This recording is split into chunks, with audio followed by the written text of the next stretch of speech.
남편에게 버림받고 세상에게 외면당한 채 다리까지 절며 세상 끝 벼랑에 섰던 여인 순자. 절뚝이는 다리로 갈 수 있는 곳은 오직 저 깊은 벼랑뿐이라 믿었던 순자에게 백구는 세상에서 가장 귀한 선물을 물어다 주었습니다. 백구야, 나보고 살라는 것이냐? 너는 어찌하여 이 모진 목숨을 놓지도 못하게 아이를 물어왔느냐? 삶을 끝낼 이유를 찾던 여인에게 백구는 거꾸로 살아야 할 이유를 입에 물어다 주었습니다. 과부 순자에게 백구가 물어다 준 인생의 봄날 속으로 여러분을 초대합니다. 사연 시작 전 구독과 좋아요 눌러주시면 영상 제작에 큰 힘이 됩니다. 이야기 시작합니다. 옛날 옛적 조선의 사너리 깊숙이 자리 잡은 작은 산골 마을에 소보. 차림의 여인 하나가 절뚝이며 길을 걷고 있었습니다. 늦가을 바람이 한 줌 남은 나뭇잎마저 쓸어가는 스산한 저녁 무렵이었지요. 발소리는 고르지 않았습니다. 한 걸음 나설 때마다 왼쪽 어깨가 기울며 몸이 한쪽으로 쏠렸지요. 여인의 이름은 순자였습니다. 순자는 본래 몰락한 양반가의 여식이었습니다. 아버지가 관직에서 쫓겨나 집안이 기울기 시작한 것이 순자가 15살 되던 해의 일이었지요. 그나마 어렵사리 혼처를 찾아 시집을 간 것이 유일한 살길처럼 여겨졌습니다. 혼인 전날 밤 어머니가 순자의 두 손을 꼭 쥐고 속삭이던 말이 아직도 귓가에 남아 있었지요. 순자야, 시집 가면 무슨 일이 있어도 참아야 한다. 돌아올 집이 없으니 참는 수밖에 없느니라. 어린 순자는 그 말의 무게를 그때는 미처 다 알지 못했습니다. 혼인 후에도 팔자는 펴지지 않았습니다. 해가 바뀌어도 아이 소식이 없자 시어머니의 눈초리가 달라졌고 두 해가 지나자 노골적인 구박이 시작되었지요. 밥상을 받지 못하는 날도 있었고 이웃이 다 듣도록 큰 소리로 망신을 주는 날도 있었습니다. 남편은 처음 얼마간 말리는 신용이라도 했으나 새 해째로 접어들자 어머니와 입장을 같이 하였지요. 이 집대를 이어야 할 것 아니오. 당신처럼 쓸모없는 여자가 이 집에 무얼 하러 있소. 그 말을 들은 날 밤 순자는 처음으로 소리 없이 울었습니다. 대를 잇지 못한다는 이유 하나로 순자는 결국 시댁 문 밖으로 내몰렸습니다. 손에 들린 것은 낡은 보따리 하나가 전부였지요. 돌아갈 친정도 없었습니다. 순자가 시집간 사이 아버지는 세상을 뜨셨고 남은 식구들은 사방으로 뿔뿔이 흩어져 행방을 알 길이 없었지요. 서러움에 떠밀려 정신없이 산비탈을 내달리다 발을 헛디뎠고 순자의 몸은 가파른 비탈을 그대로 굴러내렸습니다. 왼쪽 다리에서 뼈가 어긋나는 소리가 났으나 울음조차 나오지 않았지요. 이를 악물고 몸을 일으켜 마을 어귀까지 왔을 때는 이미 날이 저물어 있었습니다. 치료받을 돈도 기댈 사람도 없었으니 상처는 그대로 굳어버렸지요. 그날 이후 순자는 왼쪽 다리를 절며 걷게 되었습니다. 이 고을 저 고을을 전전하며 남의 빨래를 해주고 밥 한 끼를 얻어먹던 순자가 더 이상 걸을 힘조차 없어 쓰러진 곳이 바로 이 산골 마을 어귀였습니다. 허물어지기 직전의 빈 초가삼간이었으나 지붕만은 남아 있었고 순자는 그것으로 충분하다 여겼지요. 그로부터 몇 해가 흘렀습니다. 나무를 캐고 남의 빨래를 받아 죽지 않을 만큼 연명하는 나날이었지요. 손마디가 거칠어지고 허리가 굽어가는 동안 순자는 스스로도 모르는 새 웃는 법을 잊어버렸습니다. 그러다 어느 서늘한 가을밤 순자는 마당 끝 툇마루에 걸터 앉아 먼 산을 바라보았습니다. 바람이 불어왔으나 춥지도 않았지요. 다만 아무것도 느껴지지 않았습니다. 슬픔도 분노도 이제는 가슴 안에 남아있지 않았지요. 살아야 할 이유라는 것이 손가락 사이로 빠져나가는 모래처럼 스르르 사라지고 있었습니다. 순자는 오랫동안 그 자리에 앉아 있다가 이윽고 조용히 마지막을 결심하고 말았습니다. 순자가 그 밤 마지막을 결심한 것은 한 번만이 아니었습니다. 몇 달에 한 번씩 길고 긴 겨울밤이 유독 무겁게 짓눌릴 때면 순자의 마음은 어김없이 그쪽으로 기울었지요. 그럴 때마다 어디선가 조용히 나타나 순자의 옷자락을 물고 늘어지는 것이 있었으니 그것이 바로 백구였습니다. 백구는 순자가 시댁에서 쫓겨나던 날 유일하게 순자를 따라 나선 짐승이었습니다. 시어머니가 발길질을 해가며 쫓아내는데도 꿋꿋이 순자의 뒤를 따르던 그 모습을 순자는 아직도 잊지 못했지요. 시댁 식구도 이웃도 그 누구도 돌아보지 않던 그날 오직 그 하얀 개 한 마리만이 순자의 곁에 남았습니다. 털이 희고 눈빛이 맑아서 처음 보는 사람도 귀한 개다라고 먼저 말할 정도였지요. 백구는 예사로운 짐승이 아니었습니다. 순자가 며칠씩 끼니를 걸으면 어디선가 산새알을 물어오기도 하였고 겨울이면 눈속을 헤치고 마른 나무 열매를 찾아다니기도 하였지요. 한 번은 인근 마을 사내가 순자를 희롱하려 다가오는데 백구가 뛰쳐나와 낮게 으르렁거리며 앞을 가로막은 일도 있었습니다. 그 영민함이 예사롭지 않아 마을 사람들도 고개를 갸웃거렸지요. 저 개는 어지간한 사람보다 낫다. 저 짐승은 영물이 틀림없다 하는 말이 장날마다 오갔습니다. 어느 가을 마을 어귀를 지나던 무당이 초가 앞에서 발걸음을 멈추었습니다. 툇마루 아래 엎드려 있는 백구를 한참 내려다보더니 무당은 고개를 한 번 끄덕이고 짤막하게 한마디를 던졌지요. 저 짐승은 오래 살 것이요. 웬만한 짐승들은 저리 오래 살지 못한다오. 그러고는 아무 말도 없이 지팡이를 짚고 떠나버렸습니다. 순자는 그 말을 대수롭지 않게 흘려들었지요. 그런데 해가 지나고 또 해가 지나도 백구는 좀처럼 늙지 않았습니다. 털은 여전히 희고 윤기가 흘렀으며 눈빛은 처음 그날과 조금도 다름이 없었지요. 마을 사람들이 수군거리기 시작한 것도 그 무렵부터였습니다. 저게 몇 해째 저 모양이냐, 보통 짐승이 아니다 하는 말이 장날마다 오갔지요. 순자에게 백구는 가족 그 이상이었습니다. 혈육이라고는 한 사람도 남지 않은 세상에서 오로지 그 짐승 하나만이 언제나 순자의 곁을 지켰지요. 어느 깊은 밤 순자가 마당 끝에 서서 먼 산만 바라볼 때면 백구는 반드시 나타나 조용히 순자의 발치에 앉았습니다. 그 작은 온기 하나가 순자의 발걸음을 다시 방 안으로 돌려보냈지요. 소리 없이 손을 뻗어 백구의 등을 쓸어내릴 때면 순자는 비로소 자신이 아직 살아있다는 것을 느꼈습니다. 백구가 없었다면 순자는 진즉에 이 세상을 떠났을 것이었지요. 그것만은 순자 자신이 가장 잘 알고 있었습니다. 짐승 하나가 사람의 목숨을 붙들고 있었습니다. 가진 것도 기댈 곳도 남은 혈육도 없는 그 세상에서 순자는 오직 그 하얀 개 한 마리 덕분에 하루하루 눈을 뜰 수 있었지요. 마을 사람들은 처음부터 순자를 반기지 않았습니다. 아이도 없이 혼자 들어온 여인, 게다가 걸음까지 저는 과부라는 점이 마을 어른들의 눈에 마뜩잖았지요.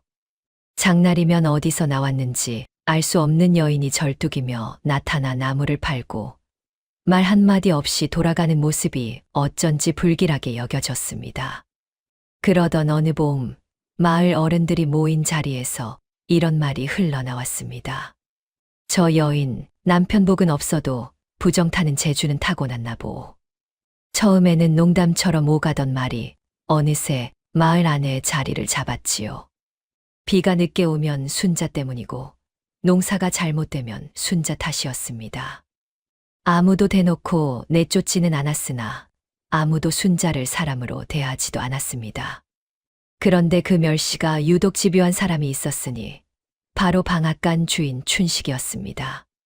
춘식은 순자가 이 마을에 오기 훨씬 전부터 순자를 알고 있었습니다. 순자가 아직 양반가의 여식으로 있던 시절 춘식은 오래도록 순자를 마음에 두었지요. 그러나 순자의 아버지는 방앗간 춘식 따위를 딸의 혼처로 거들떠보지도 않았습니다. 그 일이 춘식의 가슴 깊은 곳에 돌멩이처럼 박혀 있었지요.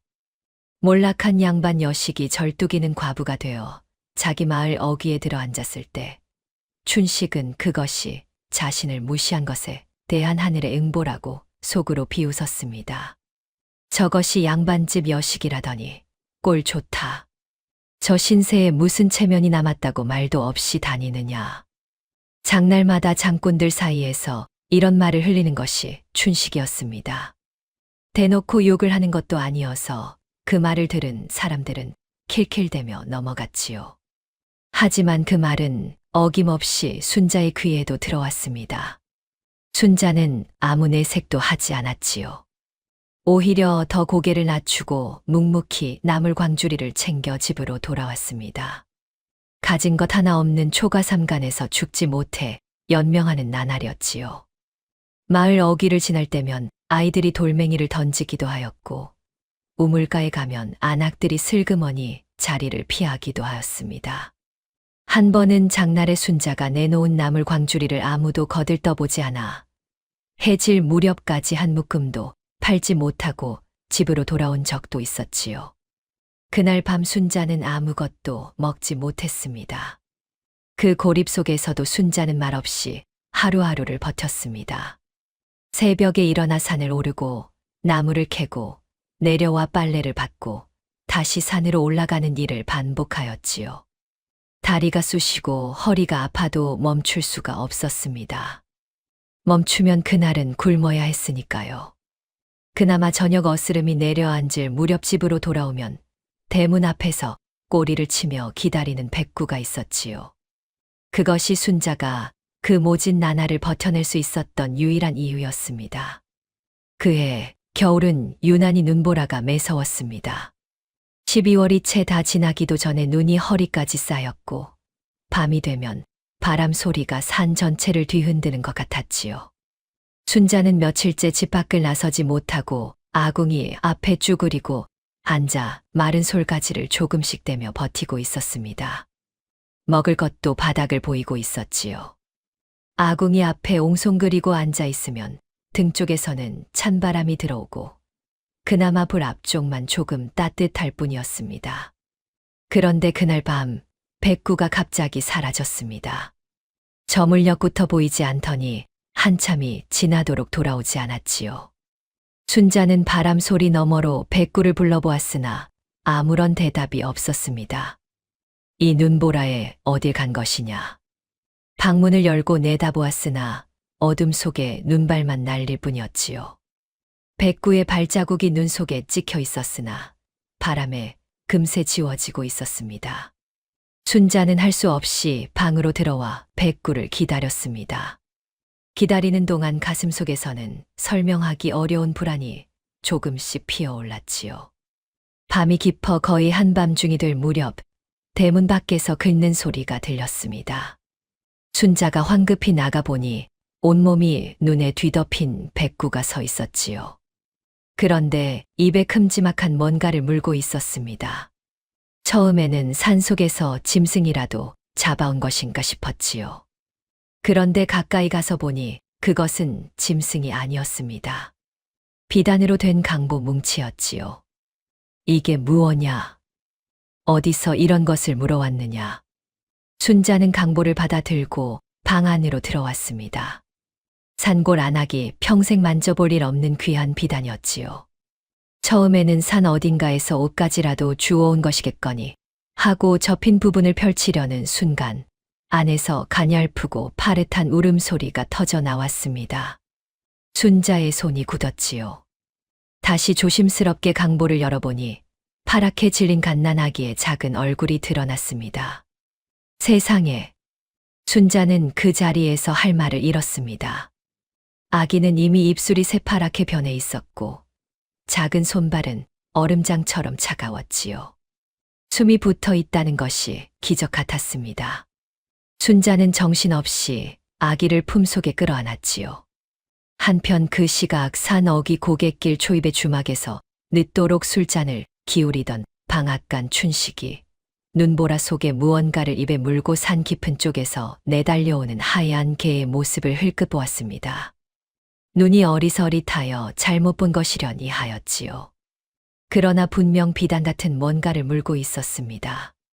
춘식은 잠시 미간을 찌푸리다 술잔을 들어 입에 털어넣고는 이내 잊어버렸지요. 그 기억이 훗날 큰 파란을 일으킬 것이라고는 그때의 춘식은 꿈에도 알지 못했습니다. 순자는 정신없이 무명 저고리를 벗어 새파랗게 질린 아기를 감쌌습니다. 떨리는 손으로 아궁이에 불씨를 일으키자 마른 솔가지가 타닥타닥 소리를 내며 방 안에 온기를 퍼뜨렸지요. 아기를 가슴에 바짝 끌어안고 등을 토닥이며 온기를 불어넣는 동안 순자는 숨을 죽이고 그 가냘픈 숨결에 귀를 기울였습니다. 가는 실오라기 같은 숨이었으나 분명히 살아있었지요.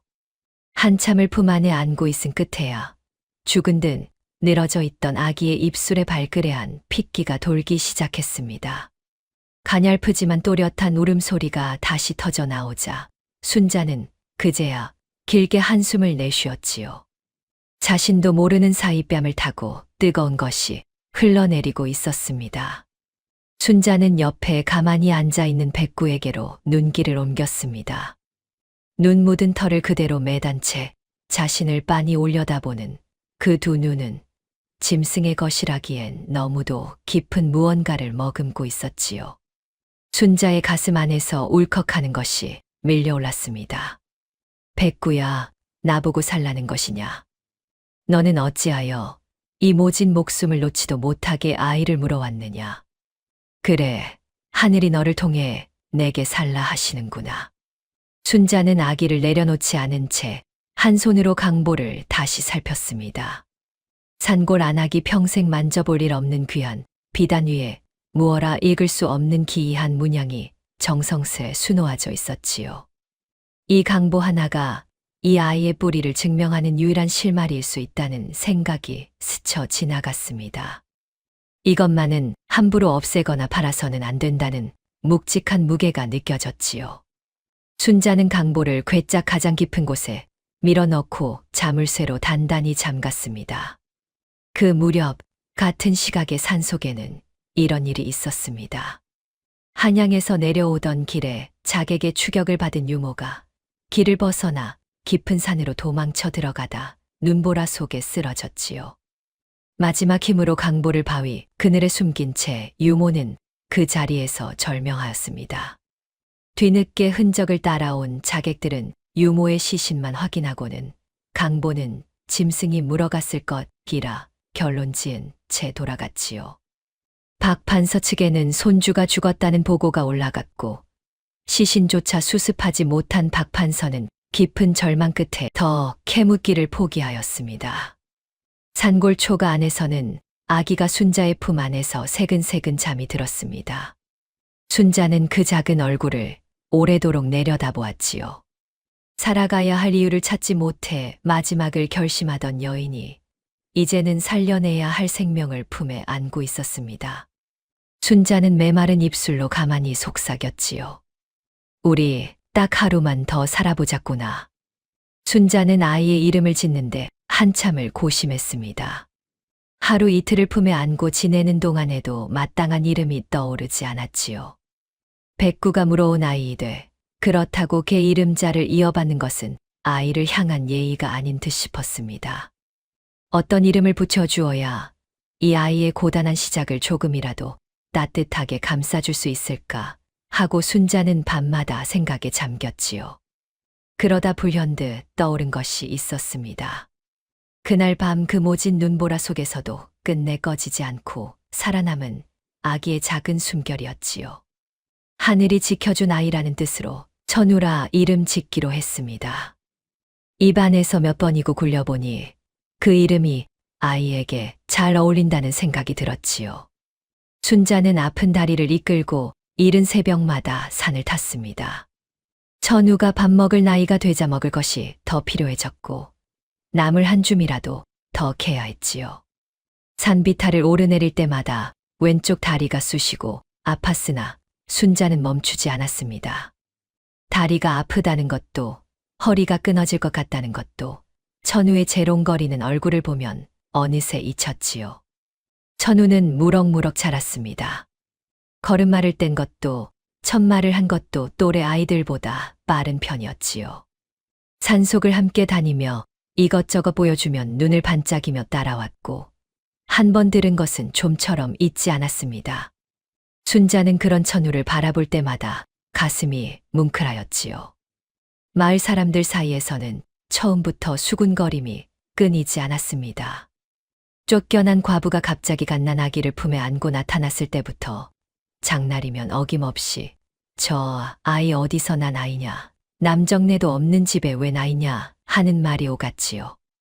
순자가 아무 말도 하지 않을수록 의욕은 오히려 더 짙게 쌓여갔습니다. 한편 백구는 세월이 흘러도 여전히 정정하였습니다. 털의 윤기가 흘렀고 눈빛은 처음 그날과 조금도 다름이 없었지요. 무당의 말을 기억하는 마을 사람들 사이에서 저 개는 해가 가도 늙지를 않는다는 수군거림이 해마다 더 깊어갔습니다. 순자는 그런 말을 들을 때마다 그저 묵묵히 고개를 숙이고 길을 걸었지요. 어미 곁에서 천우가 종종 걸음으로 따라오고 그 뒤를 백구가 든든히 따르는 것이 그 무렵 순자네의 일상이었습니다. 천우는 나이를 먹을수록 영민함이 더욱 두드러졌습니다. 순자가 그를 가르친 적이 없는데도 어느 날 장날에서 눈에 들어온 방문에 붙은 글자 몇 자를 혼자 읽어냈을 때 순자는 눈이 동그래져서 한참 천우를 바라보았지요. 이듬해 봄 산속을 함께 다닐 때 천우가 풀 하나를 가리키며 어머니, 저것은 독이 있는 것이에요 라고 말하였을 때도 그러했습니다. 순자가 분명히 가르친 적이 없는 독초였지요. 천우의 그 능력은 산행을 거듭할수록 더욱 선명해졌습니다. 약초와 독초를 한눈에 알아보는 것은 물론이요.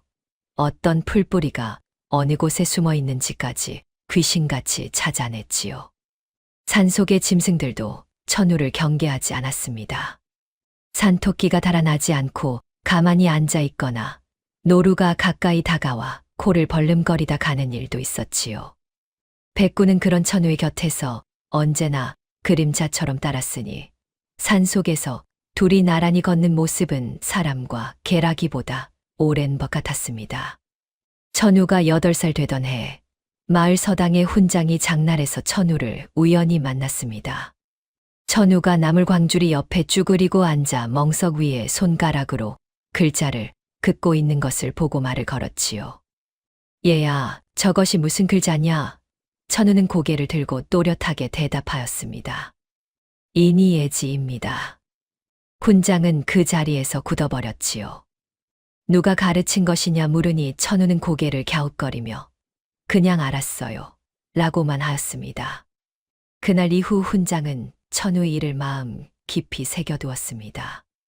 몇 달을 두고 더 살피다가 이듬해 봄에 인근 고을의 진사 어른께 따로 글을 띄워 이 아이의 됨됨이를 알렸지요.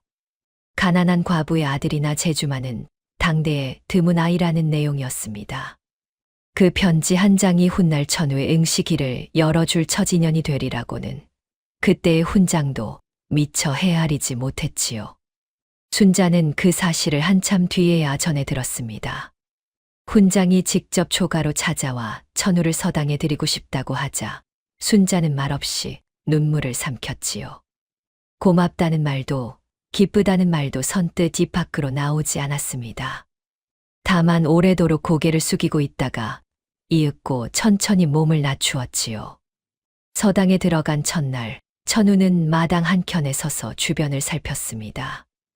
또래 아이들은 저마다 말쑥한 도포를 차려입고 들어섰는데 천우의 옷은 낡고 해진 무명 저고리였지요. 자리에 앉기가 무섭게 옆자리 아이가 속삭였습니다. 이봐, 너는 어디서 왔느냐? 절뚝발이 과부 아들이라지. 그 말에 웃음을 터뜨리는 아이가 둘, 셋이었지요. 천우는 얼굴이 달아올랐으나 아무 말도 하지 않았습니다. 훈장이 들어오자 자리가 정돈되었고 수업이 시작되었지요. 그날 훈장이 한 구절을 읽어주고 외워보라 하자 천우가 단번에 받아 읽으니 교실 안이 잠시 조용해졌습니다. 시기심과 놀라움이 뒤섞인 눈빛들이 천우를 향했지요. 그러나 그것이 괴롭힘을 멈추게 해주지는 않았습니다. 오히려 더 빌미가 되었지요. 절뚝발이 과부 아들이 어디서 잘난 척이냐. 그 말이 순자의 귀에 들어온 것은 며칠 뒤였습니다. 천우는 스스로 말하지 않았지요. 그런데 저녁 밥상을 물리고 등잔을 켜 그를 펼치는 천우의 옷소매가 해진 것을 보고 순자의 가슴이 무거워졌습니다. 저 아이가 남들 앞에서 어떤 눈길을 받고 있는지를 말하지 않아도 짐작할 수 있었지요. 순자는 그날 밤부터 나무를 더 캐고 빨래를 더 받았습니다. 한 닷새를 그렇게 하여 모은 돈이 작은 꾸러미가 되자 순자는 장날 삼배 전에 들러 가장 무난한 무명을 끊었지요. 밤을 새워 직접 바느질을 하여 도포 하나를 지었습니다. 솜씨가 빼어나지는 않았으나 단정하게 완성이 되었지요. 이튿날 아침 천우 앞에 도포를 내밀며 순자가 말하였습니다. 천우야, 어미는 다리가 절뚝거려도 내 앞길까지 절뚝거리게 두진 않을 거다. 이 어미가 내 울타리가 되어줄 테니 너는 그저 저 높은 하늘만 보고 날아오르거라. 천우는 도포를 두 손으로 받아들고 한동안 말이 없었지요. 눈시울이 붉어지는 것을 들키지 않으려 고개를 아래로 향하였습니다. 순자는 못 본 척하고 등을 돌려 아궁이에 불을 지폈지요. 타닥타닥 불이 피어오르는 소리가 새벽 초가 안을 가득 채웠습니다. 아들의 옷값을 내느라 동전 한 입 남김없이 써버린 그 주가 지나도 순자는 내색 하나 없었습니다. 장날이면 여전히 나물광주리를 이고 나가 팔았고 남의 빨래를 받아 두 손이 틀 때까지 빨았지요. 그러나 몸은 정직하였습니다. 며칠씩 낀 일을 제대로 잊지 못한 탓에 얼굴이 더 여위어졌고 걸음걸이도 전보다 불안정해졌지요. 그런 어느 날 저녁이었습니다. 서당에서 돌아오던 천우는 마을 어귀에서 발걸음을 멈추었지요. 저 앞에서 무언가 절뚝이며 걸어오는 모습이 보였습니다. 어머니였지요. 그런데 걸음걸이가 이상하였습니다. 한 걸음 내디딜 때마다 몸이 한쪽으로 크게 기울고 발끝이 땅에 질질 끌리는 듯하였지요. 가까이 다가가 내려다보니 낡은 신발 밑창이 완전히 떨어져 나갔고 순자는 발을 노끈으로 칭칭 감은 채 맨발에 가까운 상태로 십리 길을 걷고 있었습니다. 발끝이 터져 있었고 거기서 피가 흘러 발자국마다 붉은 얼룩이 남아 있었지요. 어머니. 천우의 목소리가 갈라졌습니다. 순자는 고개를 들고 천우를 보더니 아무 일 없다는 듯 빙긋 웃었지요. 서당은 잘 다녀왔느냐? 오늘 배운 것이 있으면 어미한테 들려다오. 천우는 그 자리에서 움직이지 못하였습니다. 도포 값을 위해 신발을 포기하였다는 것을 그때 비로소 알았지요. 며칠 전 장날에 함께 나갔을 때 신발전을 그냥 지나쳤던 이유도 저녁마다 밥그릇이 조금씩 작아진 이유도 모두 그 한 벌의 도포 때문이었습니다. 천우는 그 자리에 주저앉아 소리 없이 울었습니다. 순자가 손을 내밀어 일으키려 하였으나 천우는 일어서지 않았지요. 그냥 땅바닥에 앉은 채로 어머니의 발을 두 손으로 감싸 쥐었습니다. 차갑고 거칠고 피가 배어 있는 그 발이 자신을 위해 십리 길을 걸어온 발이었지요. 집으로 돌아온 그날 밤이었습니다. 순자가 먼저 잠이 들었지요. 고된 하루의 무게를 이기지 못하고 등잔불 앞에서 고개를 꾸벅이다 스르르 눈이 감긴 것이었습니다. 천우는 조용히 물 한 대야를 떠왔지요. 그리고 순자의 발을 조심스럽게 들어대야 안에 담갔습니다. 노끈을 풀자 그 아래 발끝이 드러났지요. 터진 살 안으로 먼지가 박혀 있었고 굳은 살 위에 핏자국이 말라 있었습니다. 천우는 천조각으로 그것을 천천히 닦아냈지요. 손이 떨렸으나 멈추지 않았습니다. 순자는 끝내 깨어나지 않았습니다. 천우는 발을 닦고 나서도 한동안 그 자리에 앉아 있었지요. 등잔불이 흔들렸습니다. 천우는 이윽고 고개를 들어 천장을 바라보다가 입을 굳게 다물고 속으로 맹세를 새겼습니다. 학문을 닦아 반드시 큰 사람이 되어 어머니를 편안케 해드리겠다고, 이 발이 다시는 노끈으로 묶이는 일이 없도록 하겠다고 하늘을 우러러 고개를 숙였지요. 그날 밤 천우의 등잔불은 새벽이 밝아올 때까지 꺼지지 않았습니다. 그날 이후 천우의 공부하는 모습이 달라졌습니다. 전에도 열심이었으나 이제는 그 열심이 간절함으로 바뀌었지요. 새벽에 일어나 글을 읽고 서당에서 돌아오면 저녁을 먹고 다시 등잔을 켰습니다. 군장이 오늘은 쉬거라고 할 때도 천우는 책을 손에서 놓지 않았지요. 그러면서도 순자의 다리 상태를 살피는 일도 빠뜨리지 않았습니다. 천우가 의서에 눈을 뜬 것도 그 무렵이었습니다. 서당 훈장의 서가에서 낡고 다른 의서 한 권을 발견하고 훈장에게 빌려도 되겠느냐 물었지요. 훈장이 흔쾌히 허락하자 천우는 그 책을 밤마다 들여다보았습니다. 글자가 어려운 것은 낮에 훈장에게 물었고 뜻이 아리송한 것은 몇 번이고 소리 내어 읽었지요. 그리하여 두어 달이 지날 즈음에는 다리 근육에 좋다는 약초 몇 가지를 혼자 찾아낼 수 있게 되었습니다. 어느 밤이었습니다. 순자가 다리를 주무르며 아궁이 앞에 앉아 있자니 천우가 조용히 다가와 맞은편에 무릎을 꿇고 앉았지요. 아무 말 없이 순자의 손을 걷어내고 두 손으로 다리를 잡아 천천히 주무르기 시작하였습니다. 처음에는 순자가 괜찮다, 내 손이 아까우니 그만두거라고 하였으나 천우는 고개를 저으며 손을 멈추지 않았지요. 어머니, 제가 배웠습니다. 이리 해드리면 조금이나마 나아진다 하였습니다. 손가락 힘이 강하지는 않았으나 정성이 담겨 있었습니다. 순자는 한동안 말없이 있다가 이윽고 눈을 감았지요. 뜨거운 것이 눈가로 번졌으나 천우가 볼까봐 고개를 살짝 돌렸습니다. 천우야. 예, 어머니. 나중에 네가 글로 크게 이름을 떨치면 그때는 이 어미가 지팡이 없이 걷는 것도 볼 수 있겠느냐. 천우는 주무르던 손을 잠시 멈추었습니다. 그러고는 낮고 단단한 목소리로 대답하였지요. 반드시 그렇게 해드리겠습니다.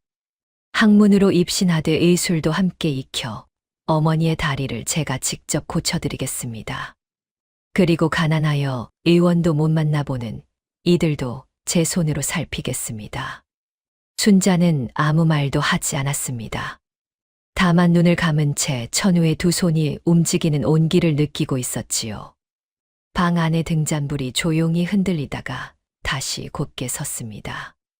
그 불빛 아래 모자는 한동안 그렇게 앉아 있었지요. 천우가 서당에서 두각을 나타내고 향시를 준비한다는 소문이 마을에 퍼진 것은 천우가 16살 되던 해 가을의 일이었습니다. 군장이 장날마다 저 아이는 보통 재주가 아니다고 공공연히 말하고 다녔고 인근 고을에서도 순잔의 아이가 향시에 나간다는 이야기가 돌았지요. 그러자 오래전부터 쌓여온 의혹이 한꺼번에 입 밖으로 터져 나오기 시작하였습니다. 마을 사람들은 납득하지 못하였지요. 절뚝발이 과부가 어떻게 저런 자식을 두었느냐는 것이었습니다.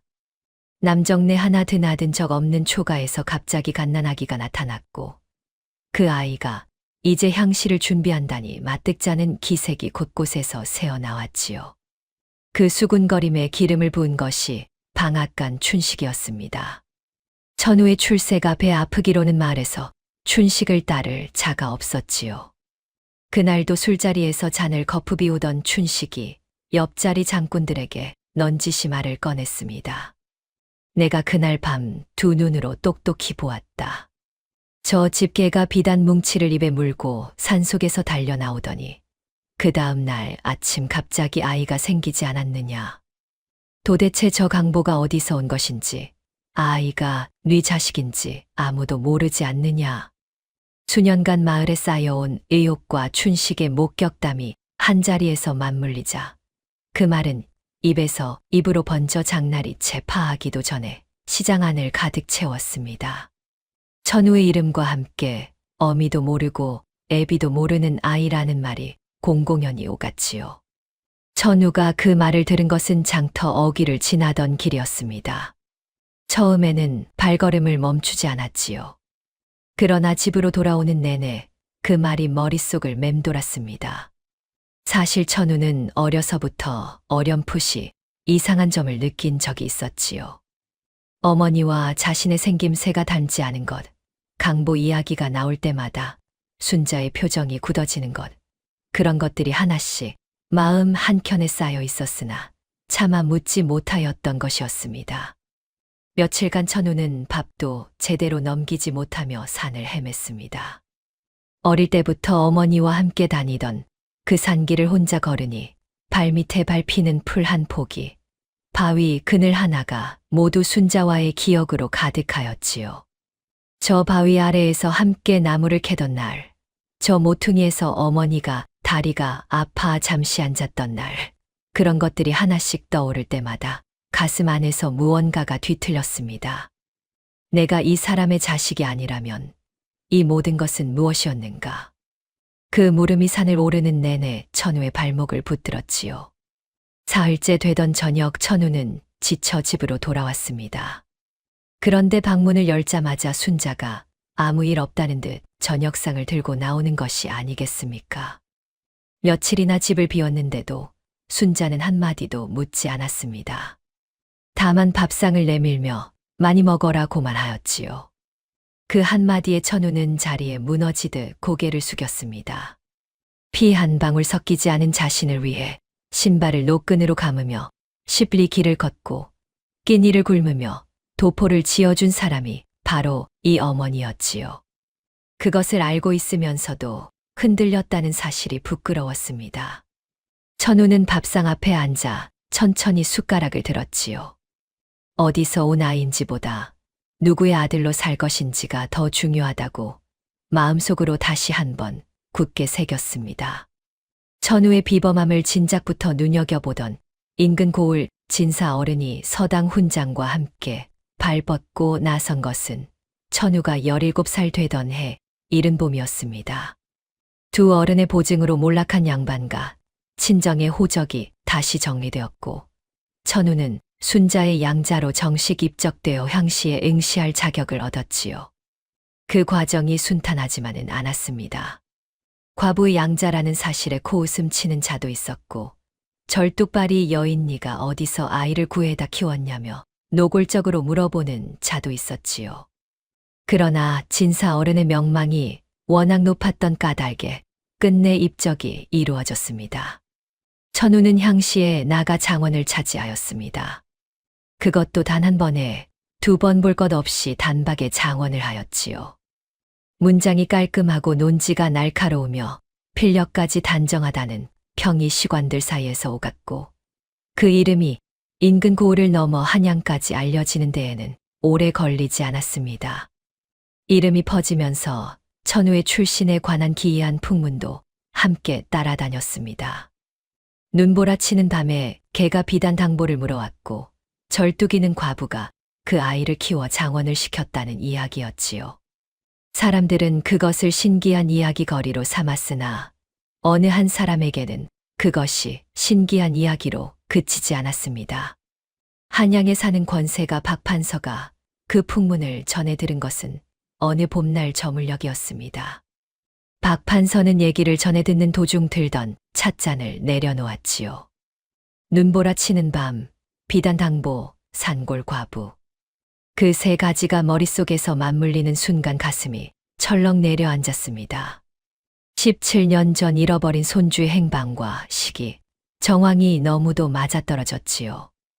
박판서는 그날 밤잠을 이루지 못하였습니다. 이튿날 새벽 믿을 만한 가솔 한 명을 불러 조용히 분부를 내렸지요. 산골로 내려가 천우라는 아이의 됨됨이와 사연을 은밀히 알아보고 오너라. 절대 발설하지 말고. 가솔의 보고를 받은 박판서는 직접 산골로 내려가기로 결심하였습니다. 보고 내용 하나하나가 17년 전의 기억과 맞아떨어졌지요. 눈보라 치던 밤의 시기도 비단당보라는 증언도 강보를 괴짝 깊숙이 간직하고 있다는 것도 모두 박판서의 가슴을 두드렸습니다. 그러나 박 판서는 서두르지 않았지요. 서두를수록 기대가 커지고 기대가 클수록 실망도 깊다는 것을 긴 세월이 가르쳐준 까닭이었습니다. 산골 초가 앞에서 순자와 마주한 것은 서리가 내린 초가을 아침이었습니다. 박 판서가 공손히 예를 갖추어 앉자 순자는 표정이 굳은 채 말없이 마주 앉았지요. 낯선 귀한 어른이 찾아왔음에도 순자는 흐트러지지 않았습니다. 오랜 세월 홀로 버텨온 사람만이 가질 수 있는 무게가 그 작은 몸에 고요히 배어 있었지요. 박 판서가 넌지시 강보의 존재를 꺼냈습니다. 순자는 한참 동안 말이 없었지요. 창밖으로 시선을 옮겼다가 무릎 위에 포갠 두 손을 내려다보았다가 이윽고 천천히 자리에서 일어났습니다. 방 안 깊숙한 곳으로 들어간 순자는 한동안 나오지 않았지요. 박 판서는 숨을 죽이고 기다렸습니다. 이윽고 순자가 작은 괴짝을 들고 나왔습니다. 자물쇠를 열고 17년 만에 강보를 꺼내 박 판서의 앞에 조심스럽게 펼쳐 놓았지요. 강보를 마주한 순간 박 판서의 안색이 하얗게 변하였습니다. 두 손이 가늘게 떨렸지요. 그 비단 위에 수놓인 문양은 눈을 감고도 그릴 수 있는 것이었습니다.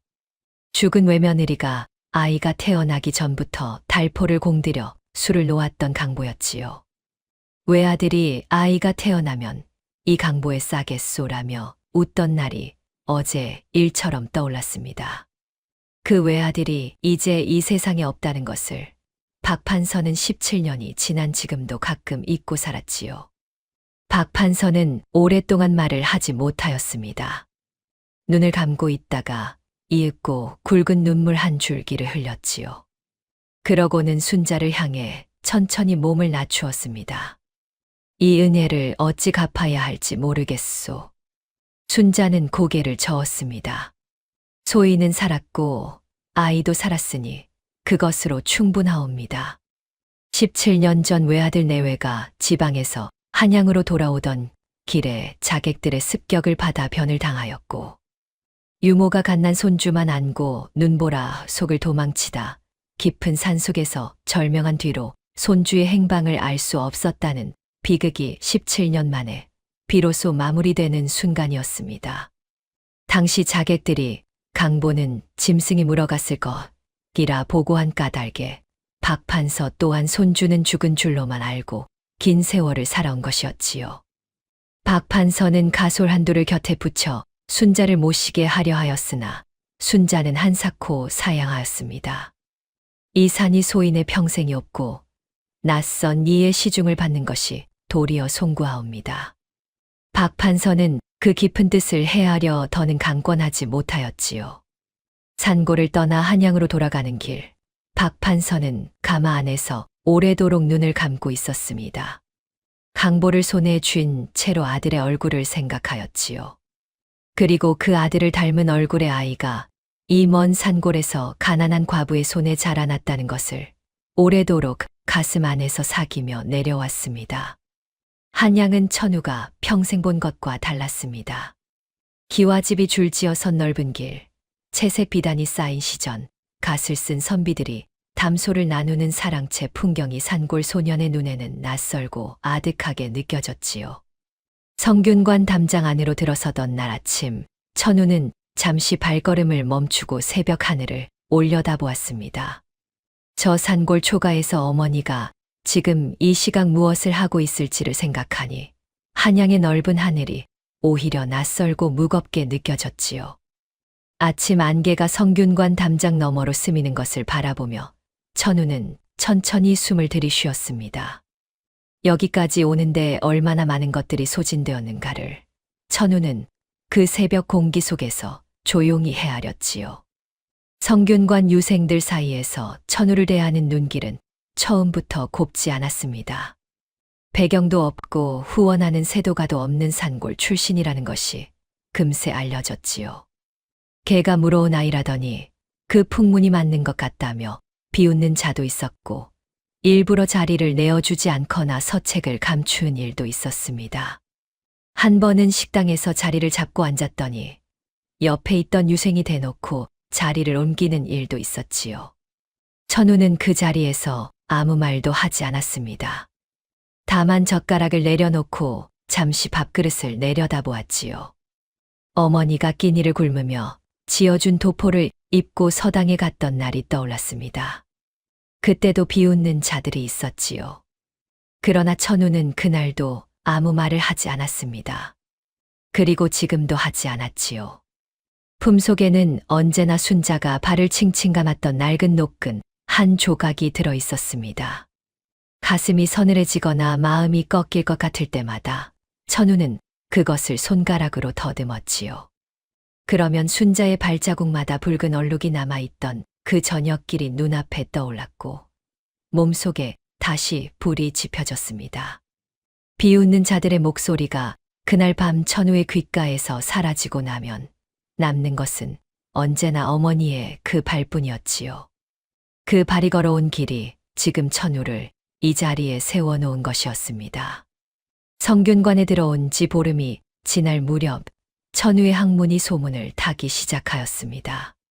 새벽부터 밤중까지 등잔을 꺼뜨리지 않는 유생이 있다는 말이 돌았지요. 군장이 어려운 구절을 던지면 가장 먼저 답을 내놓는 것이 천우였고 며칠씩 고민해야 하는 논제를 하루 만에 풀어 제출하는 것도 천우였습니다. 처음에는 요행이라 하던 자들도 한 달이 지나자 입을 닫기 시작하였지요. 비웃음이 시기심으로 바뀌는 데는 그리 오랜 시간이 필요하지 않았습니다. 박 판서가 성균관에서 천우와 처음 대면한 것은 천우가 한양에 올라온 지 한 달쯤 되었을 때였습니다. 강학청 마루에서 마주선 박 판서는 천우의 얼굴을 보는 순간 그 자리에서 굳어버렸지요. 아무 말도 나오지 않았습니다. 죽은 외아들의 이목구비가 그대로 살아 눈앞에 서 있었지요. 턱선의 생김새, 눈매의 결, 입을 다물었을 때 드러나는 고집스러운 선까지 하나하나가 17년 전 그 얼굴이었습니다. 박 판서는 입술을 움직였으나 소리가 나오지 않았지요.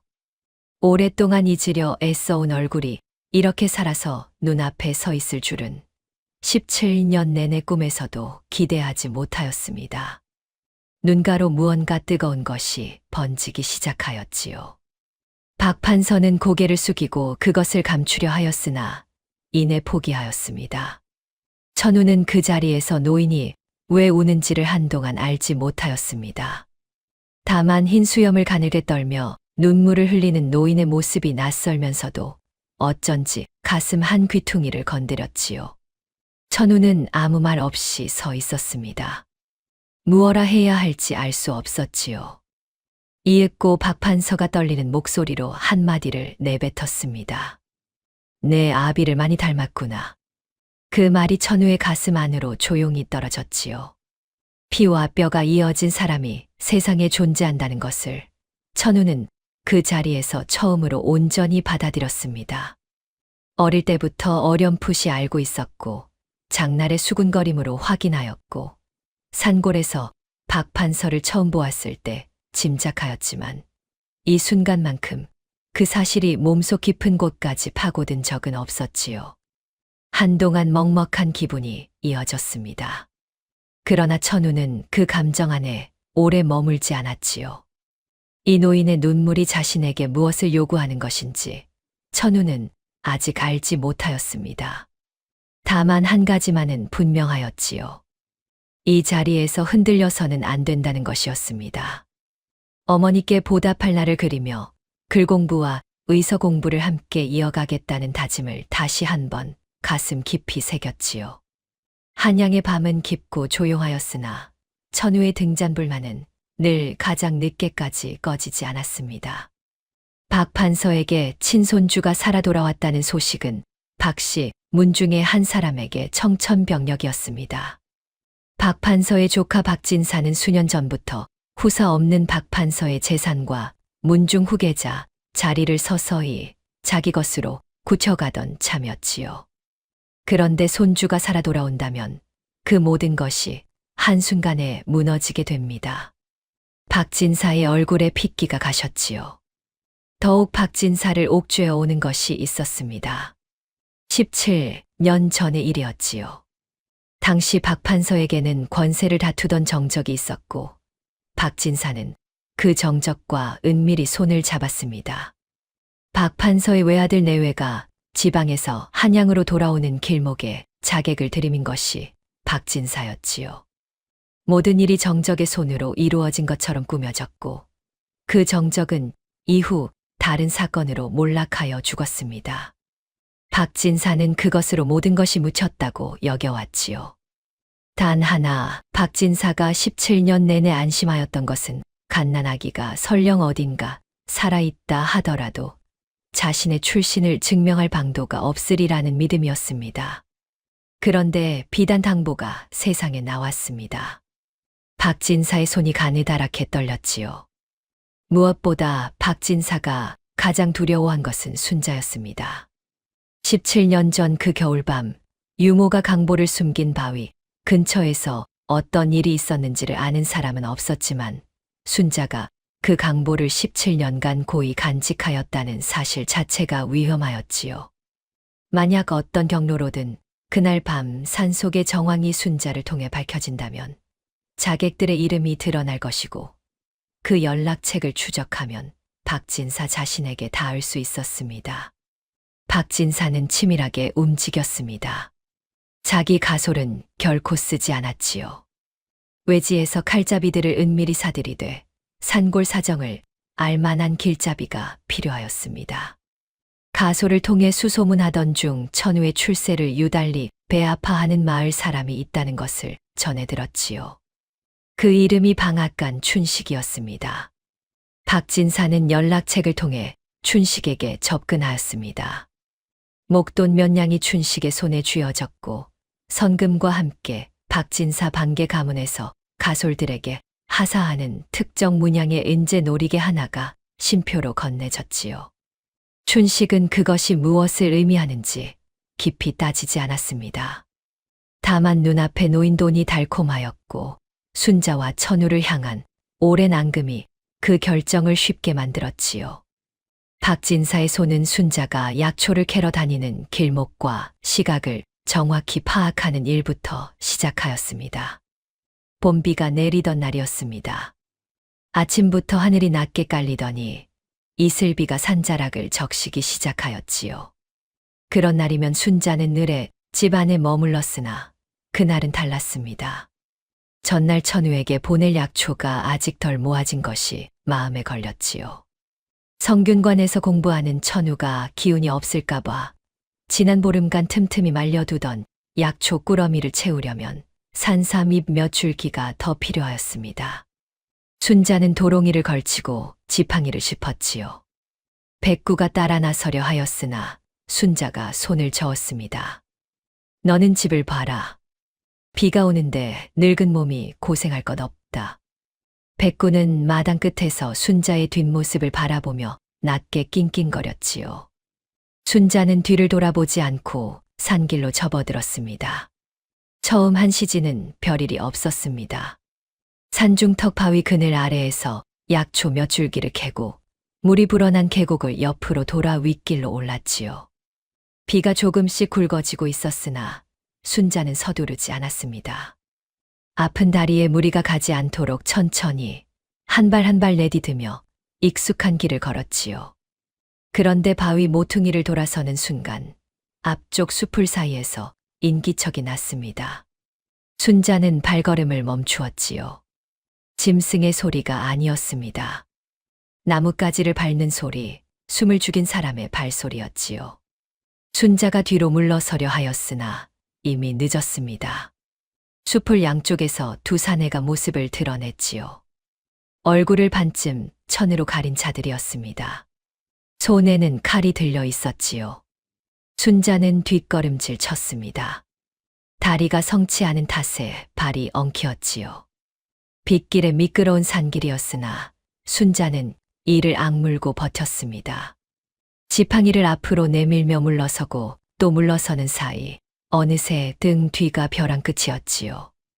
발 아래로 아득하게 골짜기가 펼쳐졌습니다. 굵어진 빗소리가 산 전체를 뒤덮었지요. 그 시각 마을 어귀에서 서당 훈장을 만나 잠시 이야기를 나누던 박판서의 가솔이 지나가는 안악에게서 순자가 혼자 산에 올랐다는 말을 전해 들었습니다.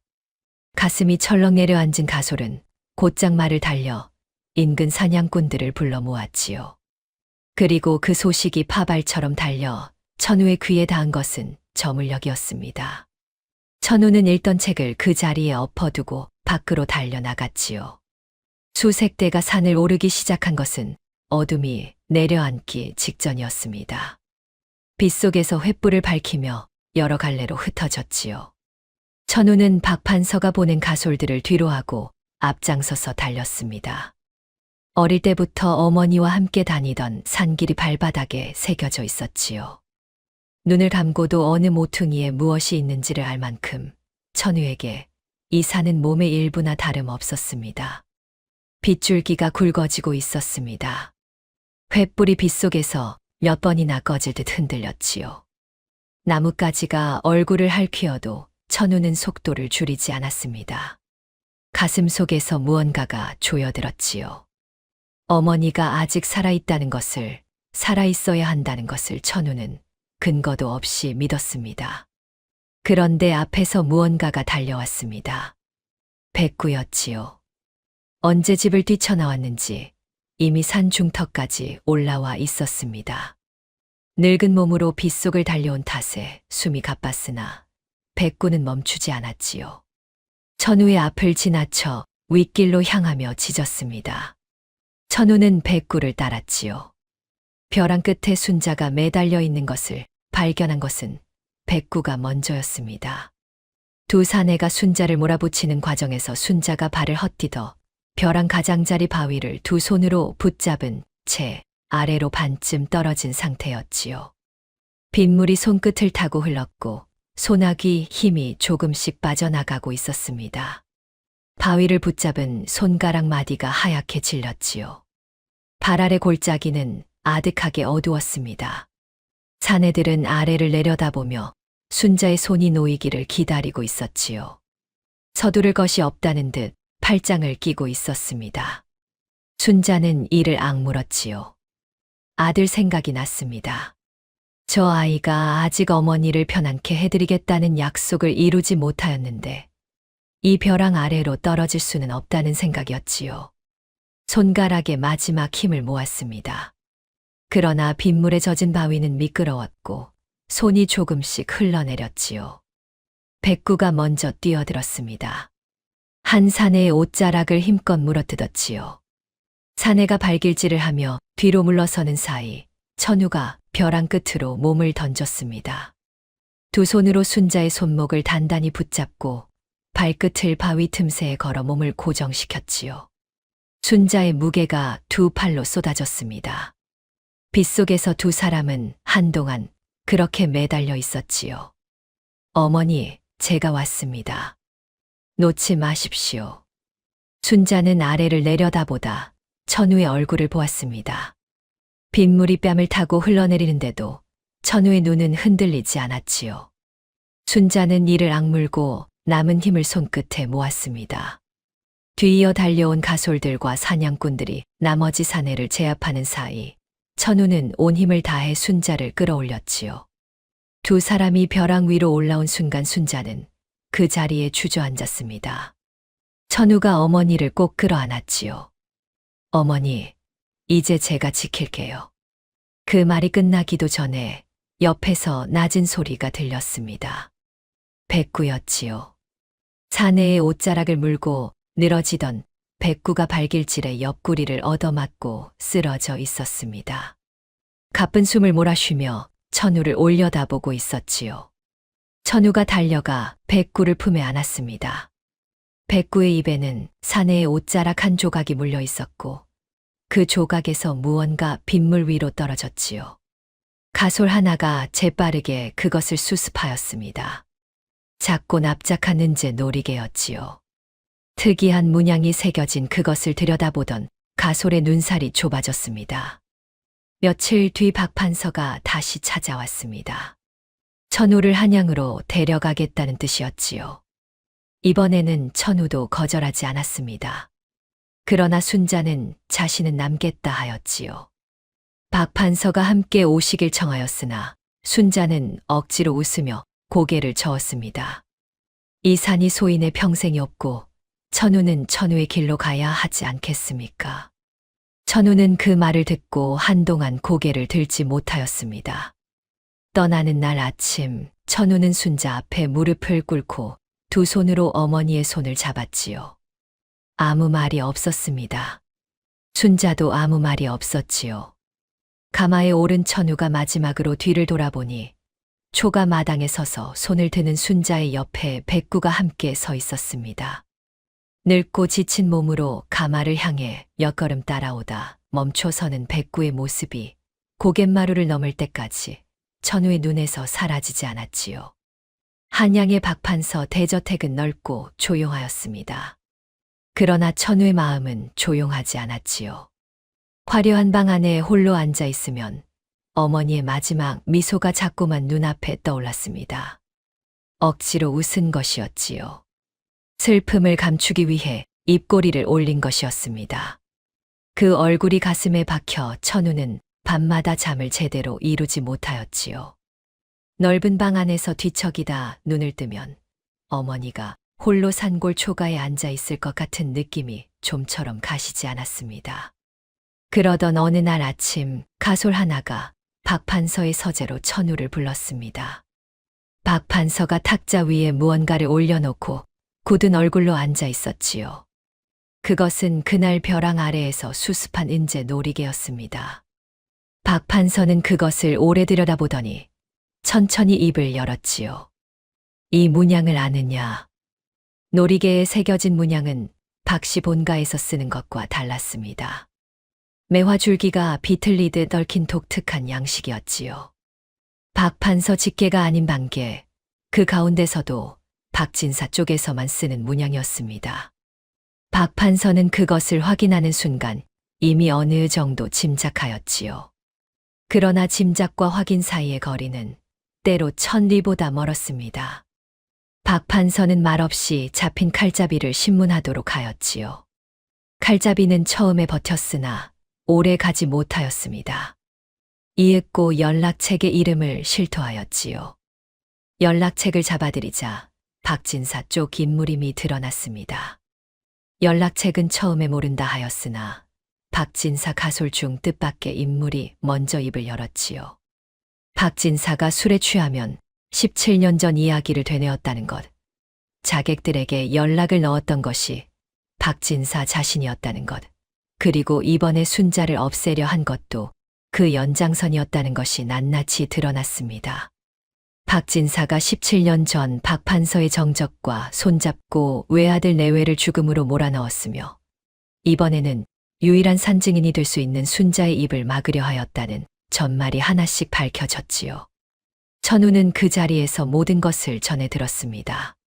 처음에는 아무 말도 나오지 않았지요. 어머니가 벼랑 끝에 매달렸던 그 장면이 새로운 의미로 다시 눈앞에 펼쳐졌습니다. 단순한 사고가 아니었지요. 누군가가 어머니의 목숨을 노렸던 것이었고 그 배후에는 17년 전부터 이어져 온 오랜 악의가 있었습니다. 천우는 두 손을 무릎 위에 올려놓고 조용히 앉아 있었지요. 손끝이 차가워졌습니다. 박진사는 끝까지 모른다 하였습니다. 그러나 연락책과 가솔의 진술이 맞물리자 더는 버티지 못하였지요. 그 자리에서 안색이 잿빛으로 변하였습니다. 평소 고개를 뻣뻣이 들고 다니던 박진사가 처음으로 고개를 숙였지요. 오랫동안 쌓아온 것들이 한순간에 무너지는 소리가 그 굳어버린 얼굴 위에 고스란히 새겨졌습니다. 함께 길잡이 노릇을 한방앗간 춘식도 끌려와 자신이 아는 모든 것을 실토하였지요. 박진사는 문중에서 쫓겨나 관아에 넘겨져 마땅한 응징을 받았고 춘식 또한 곤장을 맞고 마을에서 내쫓겼습니다. 박 판서는 모든 것이 밝혀진 날 밤 서재에 홀로 앉아 오래도록 아무것도 하지 않았습니다. 통곡도 분노도 이미 힘이 빠진 뒤였지요.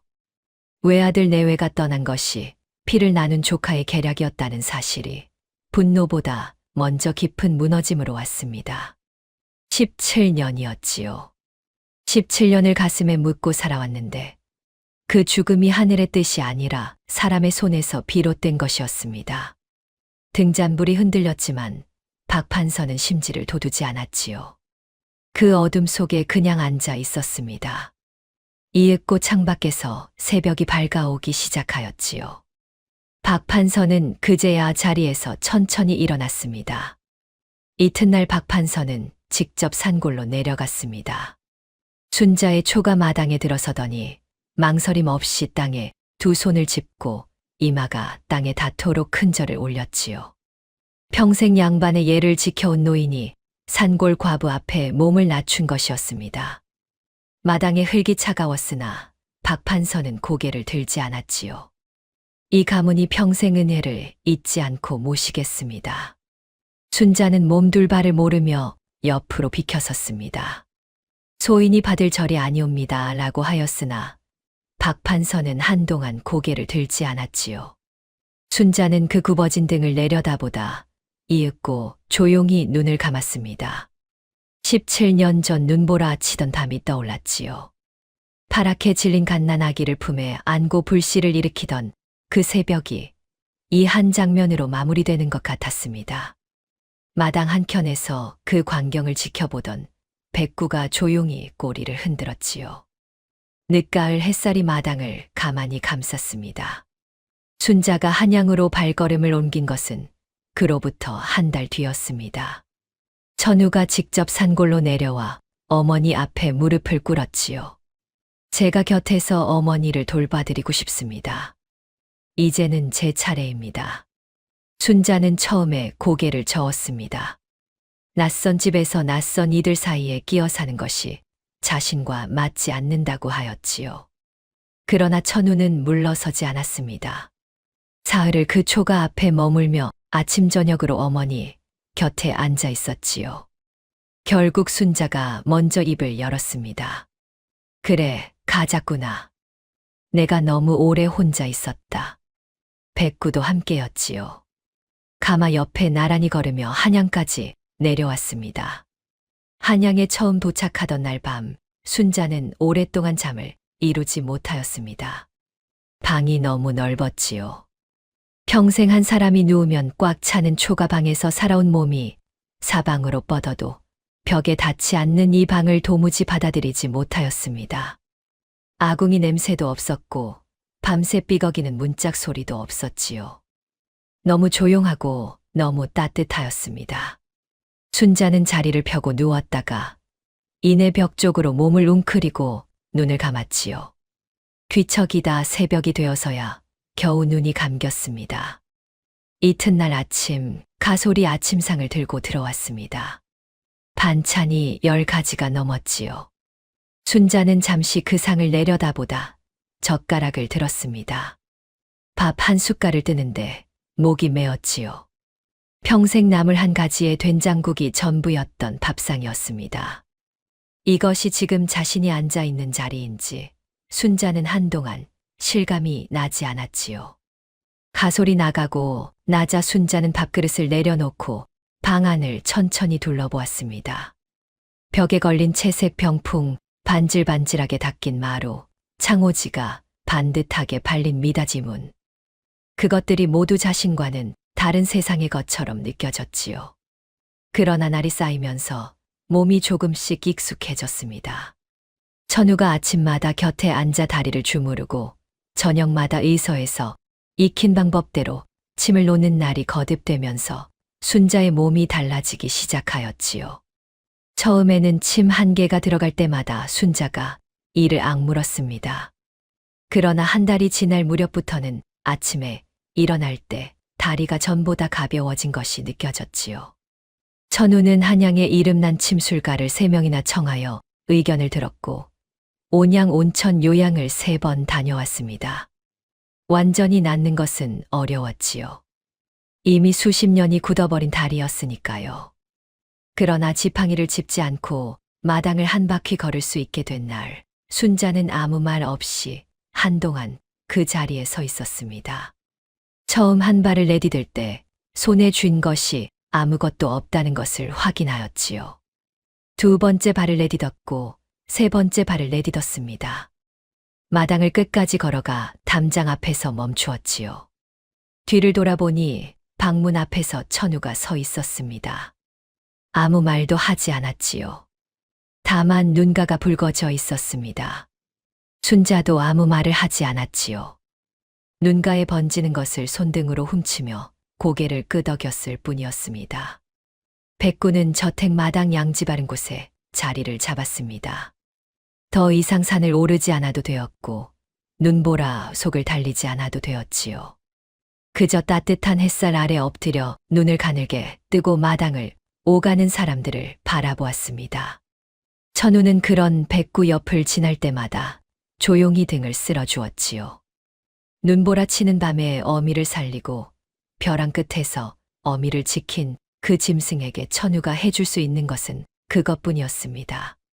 세월은 그렇게 흘렀습니다. 천우는 문관의 길에 올랐으나 의원의 마음을 버리지 않았지요. 조정에서 공무를 마친 날이면 낮은 동네 골목으로 발걸음을 돌렸습니다. 가난하여 의원을 부르지 못하는 집, 약값이 없어 앓는 소리만 하던 노인네, 아이가 열에 들떠 어쩔 줄 모르는 어미. 그런 사람들 앞에 천우는 조용히 앉아 손을 내밀었지요. 돈을 받은 적이 없었습니다. 받으려 하지도 않았지요. 품속에는 언제나 낡은 노끈 한 조각이 들어 있었습니다. 가난한 환자의 손을 잡을 때마다, 차갑고 마른 손끝을 느낄 때마다 천우는 그것을 손가락 끝으로 더듬었지요. 심리 길을 걸어오면서도 아들에게 그 사실을 말하지 않았던 어머니의 발이 떠올랐습니다. 그 발이 남긴 붉은 발자국이 지금 천우의 손을 이 자리로 이끌어온 것이었지요. 순자는 그의 가을부터 지팡이 없이 마당을 걸을 수 있게 되었습니다. 여전히 걸음걸이가 고르지는 않았지요. 그러나 지팡이 없이 맨발로 마당을 한 바퀴 도는 것이 가능해졌습니다. 천우는 그 모습을 처음 보던 날 사랑채로 들어가 한참을 나오지 않았지요. 혼자 있고 싶었던 것이었습니다. 어느 늦가을 오후 마당에 햇살이 가득하였습니다. 백구가 양지 바른 자리에 엎드려 눈을 가늘게 뜨고 있었지요. 순자가 마당으로 나와 천천히 걸음을 옮겼습니다. 이어서 천우도 나와 어머니 곁에 나란히 섰지요. 두 사람은 아무 말도 하지 않고 마당을 함께 걸었습니다. 천우의 걸음이 자연스럽게 어머니의 속도에 맞추어졌지요. 빠르지도 느리지도 않게 꼭 맞는 보폭으로 나란히 걸었습니다. 백구가 일어나 그 뒤를 따랐지요. 늙고 느린 걸음이었으나 두 사람의 뒤에서 조용히 함께 하였습니다. 마당을 한 바퀴 돌고 또 한 바퀴 도는 동안 아무도 말이 없었지요. 말이 필요하지 않았습니다. 피 한 방울 섞이지 않은 모자였지요. 그러나 그 사이에 흐른 것은 피보다 깊은 무엇이었습니다. 눈보라 치는 밤에 목숨을 걸고 내밀었던 손, 신발 밑창이 떨어진 채 십리 길을 걸어온 발, 낡은 노끈 한 조각에 새겨진 맹세. 그것들이 모여 두 사람 사이에 쌓인 것은 어떤 말로도 끊을 수 없는 결이었지요. 이 이야기가 마음에 남으셨다면 좋아요와 구독을 눌러주세요. 그럼 더 재미있는 영상으로 찾아뵙겠습니다. 모두 행복한 하루 보내세요.